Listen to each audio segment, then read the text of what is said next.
Hello students, good morning. How are you? I hope you are all very well. आज हम she Stoops to conquer है जो उसका हमने समरी है वो हमने कंप्लीट कर ली थी। आज मैं इसका आपको थीम है जो उसका नोट्स प्रोवाइड कर रही हूँ। ये थीम का फर्स्ट पार्ट है। थीम मैं आपको 3 पार्ट्स में करवाऊँगी। आज फर्स्ट पार्ट हम कर रहे हैं She Stoops to Conquer play का। फर्स्ट थीम है जो मिस्टेक्स एंड डिसिप्शंस। डिसिप्शंस होता है धोखा देना, मिस्टेक गलती, डिसिप्शंस धोखा। An improbable series of deceptions and misunderstanding about characters identities propel the plot of the play. कहते कि हमें पता है कि इम्प्रोबेबल सीरीज़ है धोखा देने की, मिसअंडरस्टैंडिंग्स की, किसके बारे में, करेक्टर की आइडेंटिटी।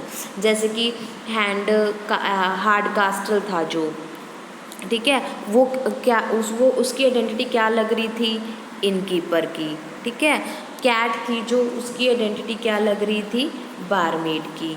तो इस तरह से जो मिसअंडरस्टैंडिंग्स और डिसिप्शंस थी करेक्टर्स की आइडेंटिटी को, वो इस प्ले का प्लॉट है। And at the centre of this deceptions is the protagonist Marlow's mistaken believe that the Hardcastle family.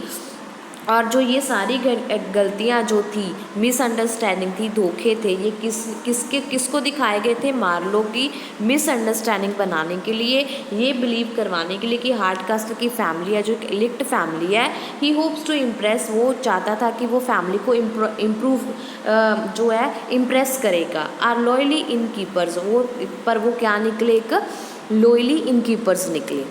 As a comedy of manner के तौर पे the play uses its depictions to bring its most pretentious and uppity characters down to earth by skipping them of their pompous self assurance.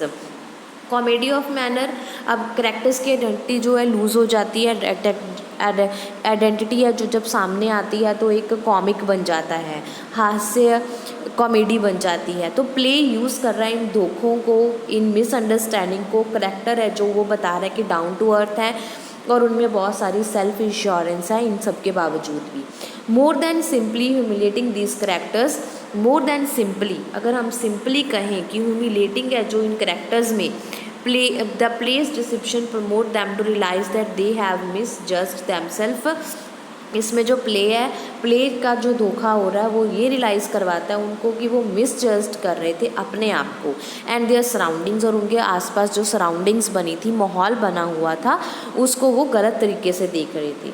Most notably Marlow's rudes and condescending treatment of the Hardcastle, जो Marlow ने rude behaviour किया था, condensing treatment था Hardcastle का, provides all the place upper class characters an opportunity to bring to become less vain and effective. उसने क्या provide किया, सभी जो अपर क्लास के करेक्टर्स थे उनको एक मौका प्रोवाइड किया भी वो एक लेस वेन एंड इफेक्टिव बने।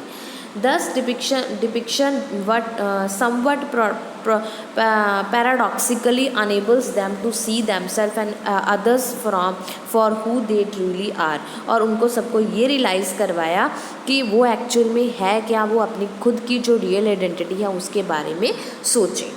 थ्रू आउट द प्ले के ज़रिए seemingly harmless tricks and trivial mistakes accumulate into the tangle mess of misunderstanding.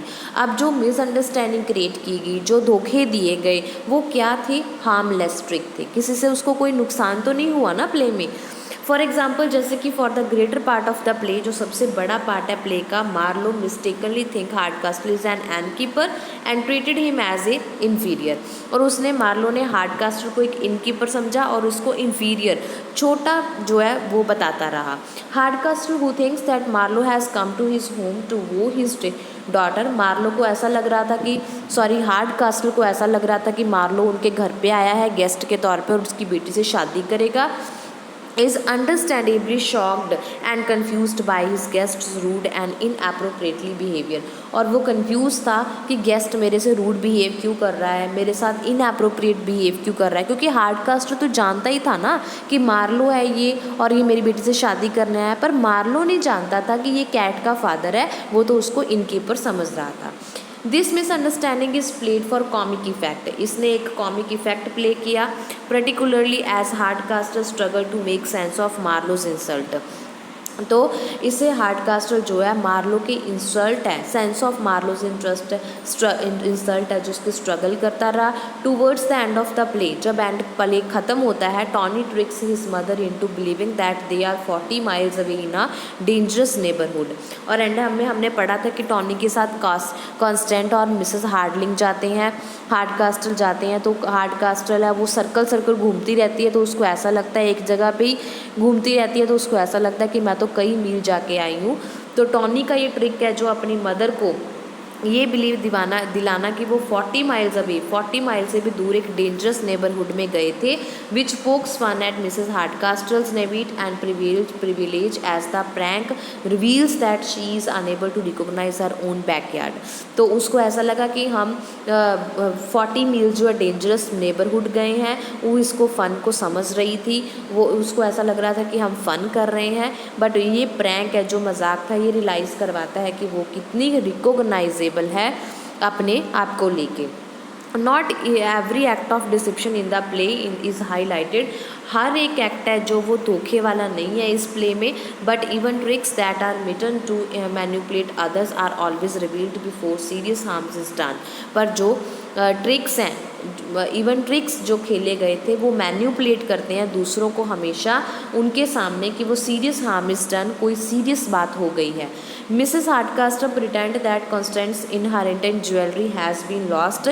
Mrs Hardcastle को यकीन हो जाता है कि कॉन्स्टेंट की ज्वेलरी है जो वो खो चुकी है, because she wants to manipulate Constance into marrying Tony, क्योंकि वो कॉन्स्टेंट को ज़बरदस्ती टॉनी से शादी करवाने के लिए राज़ी कर रही थी, thereby keeping the jewellery in her family, ताकि वो ज्वेलरी है जो वो अपनी फैमिली में रख सके।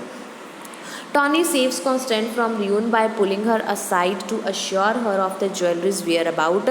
टॉनी कॉन्स्टेंट को श्योर करता है, उसकी ज्वेलरी को बचाता है, उसको बर्बाद होने से बचाता है और उसको बताता है कि उसकी ज्वेलरी कहाँ पे है। Mrs Hardcastle also deceive Tony about his own age. Mrs Hardcastle जो है टॉनी को अपनी खुद की एज बताती है, so that she can keep him under his control, ताकि वो अपने उसके कंट्रोल में रहे, and continue to pressure him to marry Constance, और कंटिन्यू प्रेशराइज करती रहे कि वो कॉन्स्टेंट के साथ शादी कर ले। But when Hardcastle recognise the unfair way his wife is manipulating her son, पर हार्डकास्टर को जब इस बात का पता चलता है कि वो अपने लड़के को किस तरह से ज़बरदस्ती शादी के लिए मनवा रही है, he instantly tells Tony the truth, वो टॉनी को ट्रुथ बता देता है। That none of the play's many tricks ever gets out of hand assures that the play's tone remains light-hearted and allow the moral lessons that the characters learn to resonate more, since they are not too hurt in the process of learning. तो इस तरीके से play में बहुत सारे tricks हैं, पर वो किसी को जो है नुकसान नहीं पहुंचाते, फिजिकली लाइट हार्टेड है और मॉरल लेसन अलाउ करते हैं कि करेक्टर है जो अपनी जगह को पहचान सके। They are not to hurt in the process of learning, पर इस तरह सीखने से उनको कोई नुकसान नहीं होता, कोई हर्ट नहीं होता। अब क्या था, टॉनी है जो कॉन्स्टेंट से शादी नहीं करना चाहता था, कॉन्स्टेंट भी नहीं करना चाहती थी, तो कॉन्स्टेंट है जो टॉनी कॉन्स्टेंट की हेल्प करता है ना। तो मार्लो से ट्रिक खेला गया, पर उसके साथ मार्लो को कोई नुकसान तो नहीं हुआ। मार्लो को तो है उसका कैट और कैट का फादर इंफीरियर दिखाए गए थे ताकि वो उनसे अच्छे से बात कर सके। वो अपर क्लास से बात नहीं कर सकता था, लोअर क्लास से आसानी से बात कर सकता था। तो कैट को बारमेड इसलिए बनाया गया ताकि वो अपनी फीलिंग कैट के साथ बिना किसी झिझक के, बिना किसी शाय के अपनी बात को बता सके, इसलिए बताया गया था। इसीलिए इस तरह से मतलब जो मिस्टेकर्स है, जो डिसिप्शंस है, उनसे किसी को कोई नुकसान नहीं हुआ, एक्चुअल में उनको मॉरल लेसन जो है वो सीखने को मिले। ठीक है बेटा, नेक्स्ट पॉइंट है class and geography. The play takes in England in 18th century. मैंने आपको प्ले के स्टार्टिंग में पढ़ाया था कि इंग्लैंड की 18th सेंचुरी किस तरह की है। A time when British society was still rigidly divided along traditional class lines है। हमने पढ़ा था कि उस टाइम जो है ब्रिटिश सोसाइटी है वो क्लास में डिवाइड हो गई है, upper class, middle class, lower class, but was in the midst of the geographical shift. पर जब हम जोग्राफिकली शिफ्ट होते हैं, दैट कॉम्प्लिकेटेड क्लासेस डिस्टिंक्शन, वहाँ जाके हमको क्लास को अलग अलग करना मुश्किल हो जाता है। As both poor and rich were living rural areas in droves and moving to the cities. दोनों गरीब और अमीर रूरल एरियाज़ में रहते थे, मूविंग टू द सिटी को मूव कर रहे थे दोनों ही। Although the upper class in the city was not technically superior to the upper class living in the countryside. चाहे अपर क्लास जो कि सिटी में थी वो टेक्निकली सुपीरियर नहीं थी अपर क्लास जो कि कंट्री साइड में रह रही थी।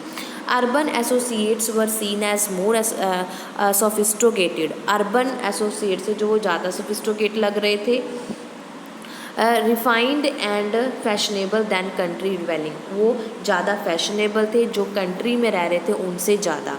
The gentry were seen as more rustic and therefore closer in outlook to the lower classes, और जो लोअर क्लासेस हैं वो उनसे ज़्यादा क्लोज रहते थे।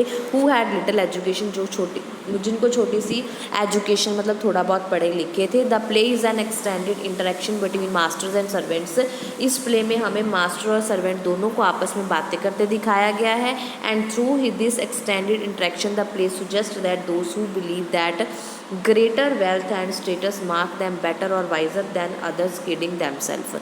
तो मास्टर हार्डकास्टर जो है अपने सर्वेंट को सिखाने नहीं चाहता होता कि मैं उसको बता दूं कि गेस्ट को कैसे रिसीव करना है, खाने में क्या क्या बनाना है। डिगोरी जो उनका एक सर्वेंट होता है वो आके उनके मामलों में दखल अंदाजी करता है। तो इस तरह से इसमें बताया गया कि जो प्ले है वो सुजेस्ट करता है कि जो बिलीव करते हैं वेल्थ और स्टेटस को अपने आप को बेटर बनाने में और wiser others are kidding themself, वो दूसरों के साथ एक्चुअल में मजाक कर रहे होते हैं, क्योंकि उस टाइम में पुअर और रिच जो थे कंट्री में सिटी में साथ साथ रहते थे और कंट्री साइड के अपर क्लास थे जो वो भी ज़्यादा अमीर थे, पर दोनों इक्वल लगते थे, तो दोनों में कुछ ज़्यादा डिफरेंस नहीं था। ठीक है बेटा, ये आगे कंटिन्यू रहेगा, मैं आगे आपको इसका सेकंड पार्ट करवाऊंगी थीम का। तब तक आप इसके फर्स्ट पार्ट को अच्छे से समझ लो, पढ़ लो। अगर कोई बात समझ में नहीं आती तो आप मेरे को कभी भी कमेंट बॉक्स में कमेंट करके पूछ सकते हो। ओके बेटा, okay, have a nice day.